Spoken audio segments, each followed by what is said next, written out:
You found it. Your home for the best content on your favorite team, the Fighting Tigers of LSU. Do us a favor. Subscribe to the channel. Leave your comments below. Be sure to smash that like button.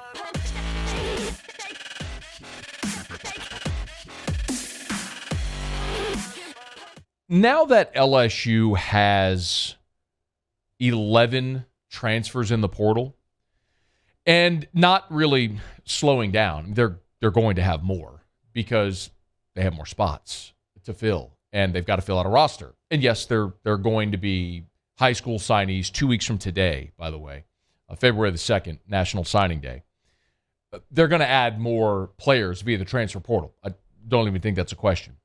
So I kind of was looking that since there was this news dump with all these players over the last 4 or 5 days joining this LSU class, and a little bit of an opportunity now to reassess, take a breath, I wanted to sort of look at the landscape and this roster and see what holes remain and what they need to address.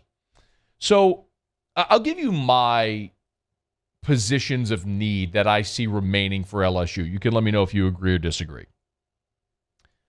Number one, top of the list, not even a question, as bizarre as it is, the number one need on this team is cornerback. And for a team and a program that has established itself as DBU and cycling through guys like Patrick Peterson and Morris Claiborne and Tyrann Mathieu and Tre'Davious White and Dante Jackson and Greedy Williams and Christian Fulton and Derek Stingley, it is odd. It is so odd to be sitting here today looking at LSU's cornerback depth or lack thereof. But this is it, y'all. They have Demarius McGee, who before the bowl game, and I will own this, before the bowl game, when they were running out dudes we didn't know who they were, I legit didn't even remember if Demarius McGee was a scholarship signee the year before or if he was a walk-on. I didn't even remember.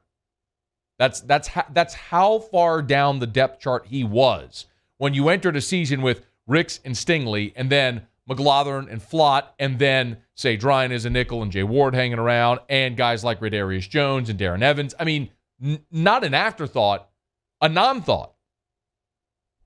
And right now, Demarius McGee and Radarius Jones are your only two cornerbacks currently right now on the roster at LSU. Scholarship cornerbacks. That's it.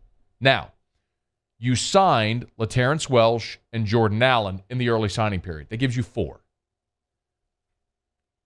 That ain't enough. Not even close. And there are ways that they may be able to manipulate the roster a little bit. For example, maybe Jay Ward goes back to cornerback. They could. Jay Ward played safety out of necessity. Well, you got numbers at safety now. Perhaps Jay Ward can come play that outside cornerback spot. Sage Ryan, potentially, could be a guy that could play cornerback because you have numbers at safety. You added Greg Brooks from Arkansas, who's a nickel guy, which is where Sage Ryan played this year. So Sage Ryan can either play safety or corner. You also added Joe Fouché, who's a box safety, a downhill player who can help against the run. That's like having a third safety on the field. Like that a lot. But my point is, you move Jay Ward to safety out of necessity because you didn't have safeties this year. Well, now you have depth at that spot. Maybe because of necessity, you can move Jay Ward back to corner. But even still, that doesn't solve the issue. They've got to go heavy at cornerback and find somebody that can step in and be an immediate contributor at outside, at boundary cornerback. Unless if they're planning to do that with Ward and Brooks and Sage Ryan potentially. That could fortify your numbers there if that's the direction that they elect to go. Cornerback for me is the number one spot, the number one biggest need on this team. Number two, and this may surprise you a little bit, but I look at it and I say number two is tight end. And there's a specific reason. Aside from the fact that last year you had a receiver playing tight end in Jack Besh, and you had a former high school quarterback walk-on playing tight end. With all the respect in the world to Jack Mashburn, he was one of the really good stories last year. As LSU developed a running game, and part of it was because they had an attached tight end / H-back that could give them some production from that spot, and that's what Mashburn did.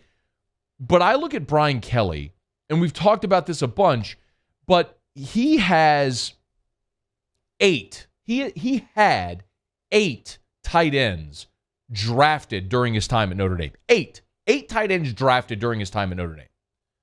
In its history, LSU's got about a dozen drafted. It's a stunning number. Brian Kelly wants to use his tight end. He gets production out of his tight end. I don't know that I could tell you that I think Cole Taylor is going to be a good player there. Jack Bech isn't a tight end. He's a wide receiver and needs to play as such.